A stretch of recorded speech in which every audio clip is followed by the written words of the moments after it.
کبیرہ کے لیے توبہ ضروری ہو. کتنے فضائل ہیں. تیسری چیز جو میں نے جو بہرحال آج کے لیے چنی ہے وہ یہ ہے، اور بہرحال ایک اور ہے، 4 میں نے وہ کیے. تیسری چیز جو چنی ہے وہ بھی بڑی آسان ہے، بہت آسانی سے ہم کر سکتے ہیں اور سب کو یاد ہے. آپ صلی اللہ علیہ وسلم فرماتے ہیں اور کہتے ہیں، یہ حدیث جو ہے ترغیب و تہذیب کی، آپ نے فرمایا اور کہا، جو شخص ٹھیک ہے یہ پڑھے جو ہے لا حول ولا قوت الا باللہ. حدیث کا الفاظ اس لیے ہے قل لا حول ولا قوت، جو شخص اس کا وظیفہ کرے لا حول ولا قوت الا باللہ فانہ کنز من کنوز الجنہ. یہ حدیث کے الفاظ ہے قل لا حول ولا قوت الا باللہ فانہا کنز من کنوز الجنہ، کہ جو شخص لا حول ولا قوت الا باللہ یہ پڑھیں گا تو یہ جنت کے خزانوں میں سے ایک خزانہ ہے. جنت کے خزانوں میں سے خزانہ، اس کا معنی کیا ہوتا ہے؟ لا حول، نہ ہمیں صلاحیت ہے نہ ہمیں سمجھ ہے، ولا قوت، نہ ہمیں کوئی چیز کرنے کی طاقت، الا باللہ، سوائے اس کے کہ اللہ ہر چیز پر قادر ہے، اس کی مشیت سے یہ تمام کام ہوتے ہیں. آپ نے فرمایا اس کا وظیفہ کرو، اس لیے کہ جنت کے خزانوں میں سے ایک ڈھکا ہوا چھپا ہوا خزانہ ہے. لا حول ولا قوت الا باللہ، اتنا ہی پڑھنا ہے، کبھی بھی آپ پڑھ سکتے عام. چوتھا جو ایک حدیث جو صحیح بخاری کی ہے، اور دیکھیے نبی اکرم صلی اللہ علیہ وسلم نے فرمایا جو شخص رمضان کے روزے رکھ کر بعد میں شوال میں 6 روزے رکھے، چاہے ایک ساتھ رکھے چاہے الگ الگ رکھے، متفرق رکھے یا ایک ساتھ رکھے، تو اس کا ثواب یہ کہ اسے گویا سال بھر روزے رکھنے کا اجر ملے. اس لیے کہ اللہ تعالیٰ کسی نیکی کو ایک جو انسان کرتا ہے 10 تک اس کا ثواب دیتا ہے. جیسے کہ نمازیں ہم پر 50 فرض کی گئی تھی، کم کر کے 5 کی گئی، لیکن حکم یہ دیا گیا کہ ثواب 50 کا ملے گا. ٹھیک ہے، تو اسی طرح روزے ہم رکھتے ہیں 29 یا 30، مہینے کے روزے 30 ہوئے. ٹھیک ہے، اور اگر 6 اضافہ کرتے تو ہو گئے 36، اور سال میں دن ہوتے اسلامی کیلنڈر کے حساب سے 355. تو اگر انسان رکھ لے تو اس کو سال بھر روزے رکھنے کا اجر ملے گا. حدیث الفاظ جو اس کے بعد 6 روزے رکھے ٹکڑوں میں توڑ کے ایک ساتھ، اسے گویا سال بھر روزے رکھنے کا اجر ملے گا. اس لیے کہ اللہ نے اجر کو 36 کو 360 کا اجر دے دیا، تو سال بھر روزے رکھنے کا اجر. جیسے 5 نمازیں 50 کے دیتی ہے، یہ 36 روزے آپ کو پورے سال روزے رکھنے کے برابر اجر ملے گا. تو لہٰذا اس کی کافی فضیلت ہے، بہت فضیلت ہے.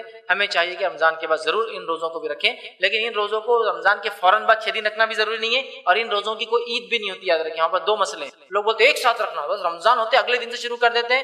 آپ کبھی بھی رکھیے پورے مہینے میں، بعد میں بھی رکھیے، چلتا ہے ایک دن میں، لیکن کمپلسری سمجھتے ہیں. اگر 6 دن پہلے نہیں رکھے تو بولتے اب جان دو گیا، اور 7ویں دن عید بھی کرتے ہیں اس کی. ٹھیک ہے، تو اس کی کوئی عید نہیں. یاد رکھیے اور روزے رکھنا ہے کبھی. کہ شوال کی جو پہلی رات آتی ہے جو عید کی رات ہوتی ہے، جس کو ہم چاند رات بولتے ہیں، لوگوں کا یہ عقیدہ ہے کہ یہ چاند رات لیلۃ الجائزہ ہے، اور اس میں وہ اعمال کرتے ہیں، مطلب رات بھر جاگ کے عبادت کرتے ہیں لیلۃ الجائزہ کے نام سے.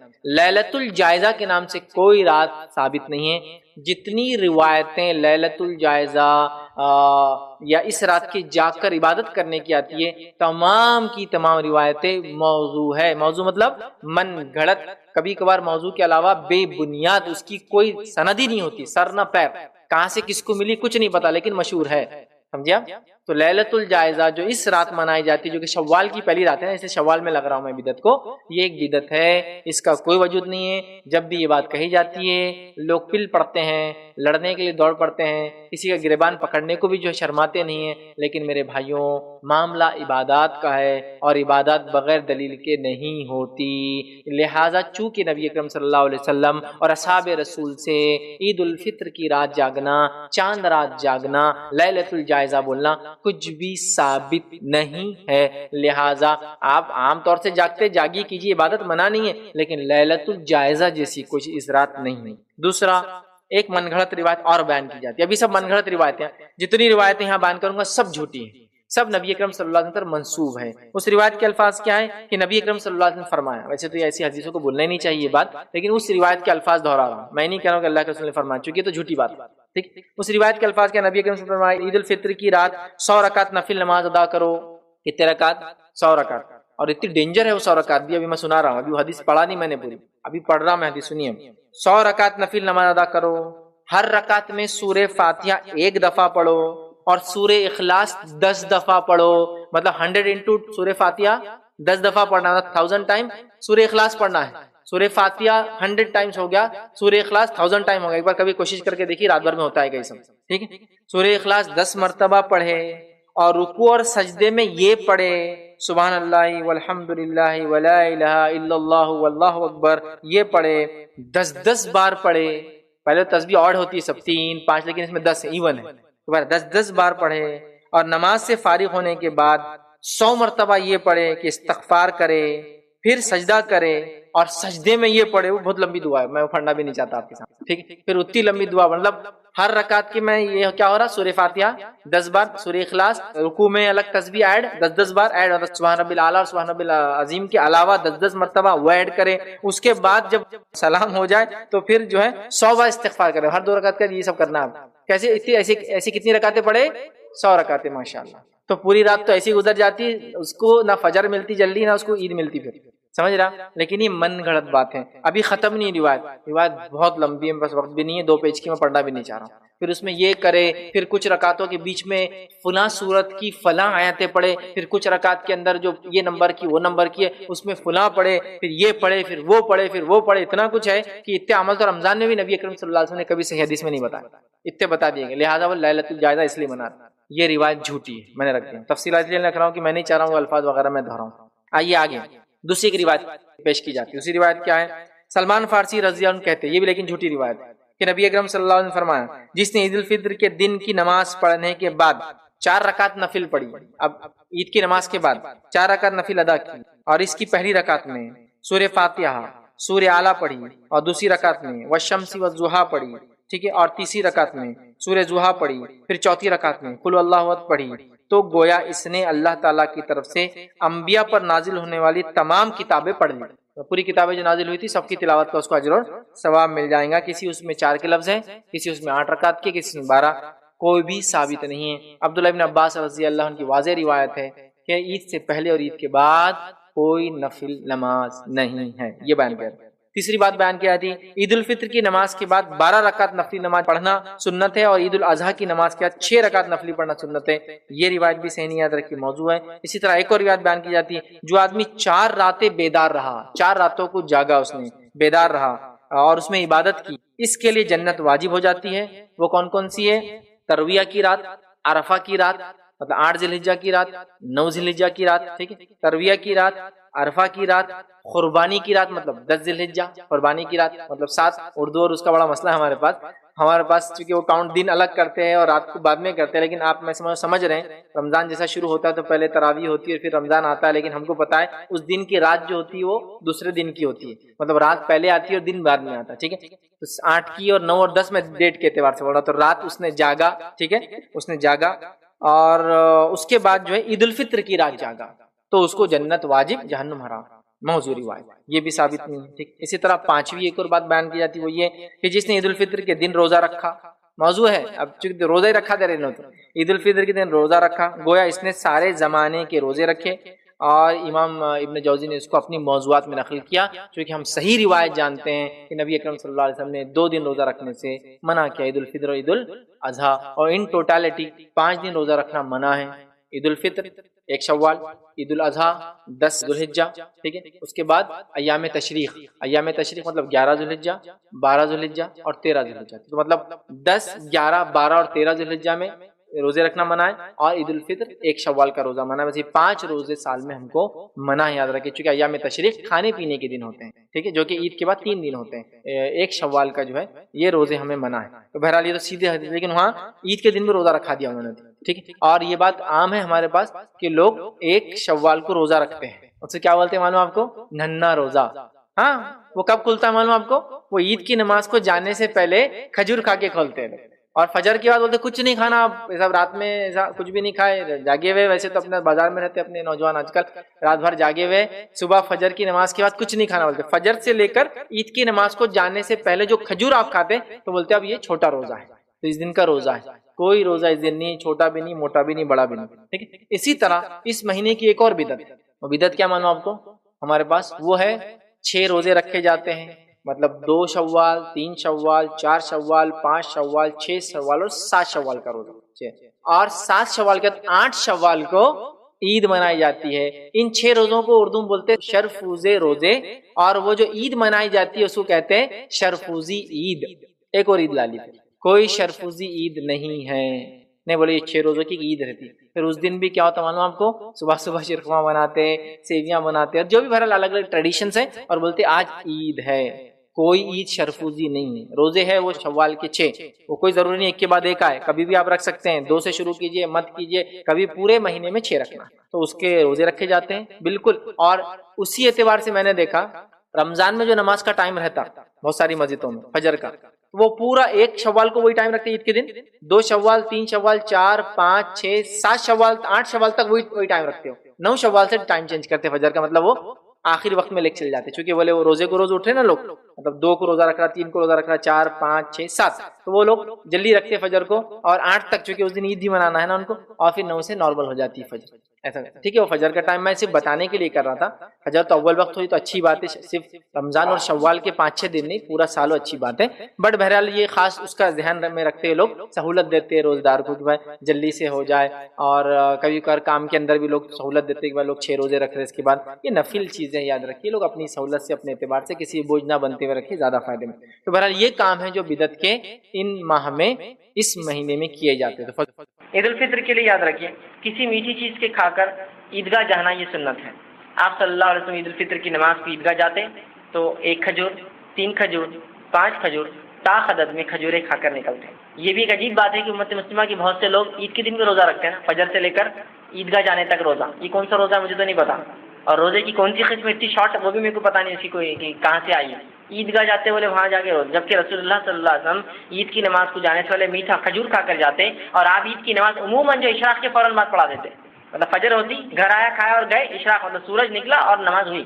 بالکل جیسا کہ آج بھی حرمین میں اور گلف جو خلیجی ممالک میں ہوتا ہے فوراً، بلکہ فجر کی نماز کے 20 منٹ بعد عید کی نماز کھڑی ہو جاتی ہے. بس اسی طرح اندازہ لگائیے آپ کا روزہ یہاں 8-9 بجے نماز ہو رہی تو بولے روزہ رہنا، اور پھر رکھتے ہیں، پھر وہ روزے کو کھولتے ہیں شرک میں. یہ کیا ہے؟ آپ سنت یہ کہ کھجور سے وہ کیجیے. تو عید الفطر کو کچھ کھا کر جانا سنت ہے، عید الاضحیٰ کو آ کر کھانا سنت ہے. ٹھیک، اور عید الفطر کو میٹھا کچھ نہ کچھ کھا کے جانا سنت ہے. عید الاضحیٰ میں آ کر جو جانور ذبح کرے اسی کی کلیجی بناتے اللہ کے رسول اور کھاتے، یہ سنت ہے. کوشش کیجیے چیزوں پہ عمل ہم کریں. تو کچھ کھا کر جانا، اور عید کے دن کو روزہ نہیں ہوتا، یہ حرام دن ہے روزے کے اعتبار. جو ہے 5 دن ایسے ایام ہیں جن میں روزہ رکھنا حرام ہے. ایک عید الفطر، دوسرا عید الاضحیٰ، اور باقی ایام تشریق کھانے پینے کے دن جو ہوتے ہیں جو عید الاضحیٰ کے بعد چلتے ہیں. 10 جو ہے تاریخ جو ہوتی ہے عید کی، عید الاضحیٰ جس کو ہم کہتے ہیں، تو یہ تو ہوا ذی الحجہ کے مہینے کی عید کا دن. اس کے بعد 11 ذی الحجہ، 12 ذی الحجہ اور 13 ذی الحجہ یہ ایام تشریق ہے، کھانے پینے کے دن ہے. تو یہ 4 دن ایک ساتھ آتے ہیں، اور عید الفطر 5 دن روزہ رکھنا حرام ہے، یاد رکھیے. تو عید کے دن کوئی روزہ نہیں ہوتا. اتنا چھوٹا روزہ تو ہوتا ہی نہیں کسی بھی حال میں. ٹھیک، جو لوگ رکھتے ہیں اکثر لوگ سمجھتے روزہ رہتا ہے اور پھر کھجور کھانا، روزہ کھولنا اور پھر عیدگاہ جانا. درست نہیں ہے، کوئی روزہ نہیں عید کے دن. تو میٹھی چیز کھا کر آپ جائیں گے، بالخصوص کھجور، اور ابھی طاق عدد میں 1، 3، 5. ٹھیک ہے، لیکن سلسلے کو جاری ہی مت رکھیے. آپ 1 کھا لیا، 2 کھا لیا، 3 کھا لیتا، پھر 4 کھا لیا، 5 کھا لیتا، 6 اور کھجور کھاتے بیٹھے ہوئے آپ ادھر. ٹھیک، یہ درست نہیں. مقصد یہ کہ آپ کچھ کھا کر جا رسول اللہ کو بتانا تھا یہ چیز. ٹھیک، اسی طرح نماز عید کے لیے پیدل جانا اور پیدل واپس آنا سنت ہے. سواری پہ جانا آنا کوئی حرام نہیں ہے، کوئی غلط عمل بھی نہیں ہے، لیکن اگر آپ پیدل جا سکتے ہو اور آ سکتے ہو تو یہ زیادہ بہتر ہے، اور یہ سنت کا درجہ رکھتی ہے. رسول اللہ صلی اللہ علیہ وسلم عیدگاہ جاتے اور آتے پیدل، اور ایک راستے سے جانا اور دوسرے راستے سے آنا یہ بھی سنت ہے. مطلب جاتے وقت ایک راستہ اختیار کیجیے، آتے وقت دوسرے راستے سے آئیے. ٹھیک ہے، یہ بھی سنت ہے. کوشش کرے کہ اس پہ عمل کرے. اسی طرح عیدگاہ جانے آنے کا راستہ بدلنا یہ بھی سنت ہے. نماز عید کو بستی سے باہر عیدگاہ میں پڑھنا یہ سنت ہے، اور اللہ کے رسول ہمیشہ اس کو بستی سے باہر کھلے میدان میں پڑھتے تھے، جو کھلا ہوا آسمان کے نیچے کوئی چیز. تو کوشش کریں ہم اور آپ بھی کہ ہم کھلے میدان میں جو کہ عیدگاہ ہوتے ہیں، عیدگاہ میں جا کر یہ نماز پڑھنے کی جو کوشش کریں. ٹھیک ہے، نماز عید کے لیے خواتین کا بھی جانا جو ہے یہ سنت ہے. اور بلکہ کچھ نہ ہو سکے تو کم از کم عید کے دن تو خواتین نماز کو ضرور جائیں عید کے، اس لیے کہ یہ اجتماع شہر کے لیول پر اجتماع ہوتا ہے، کم از کم عید کے دن جائیں. اور نبی اکرم صلی اللہ علیہ وسلم فرماتے ہیں، حدیث میں یہ الفاظ ہیں، حضرت ام عطیہ رضی اللہ عنہا یہ فرماتی ہیں، سے روایت ہے کہ رسول اللہ صلی اللہ علیہ وسلم ہمیں حکم دیا، کیا حکم دیا؟ کہ دونوں عیدوں کے دن ہم حیض والی اور پردہ نشین یعنی تمام عورتوں کو عیدگاہ لے جائیں. آپ انداز لگائیے نبی اکرم صلی اللہ علیہ وسلم کیا حکم دے رہے ہیں. اس حکم کی حد دیکھیے کہ وہ فرما رہے ہیں کہ رسول اللہ حکم دیتے تھے عید کی نماز کے لیے تمام عورتیں عیدگاہ جائے، حتیٰ کہ پردہ نشین مطلب بڑی عورتیں، بالغ عورتیں، اور چھوٹی جو پردہ نہیں کرتی وہ بھی، اور حیض والی عورتیں بھی جائیں. دیکھیے اندازہ لگائیے، حیض والی عورت نماز نہیں پڑھ سکتی ہم جانتے ہیں، لیکن عیدگاہ مسجد نہیں ہوتی، اس لیے آ سکتی ہے. اس کے اندر مسجد میں ایسی عورت نہیں جائیں گی، لیکن عیدگاہ آ سکتی، عیدگاہ مسجد نہیں ہوتی ہے.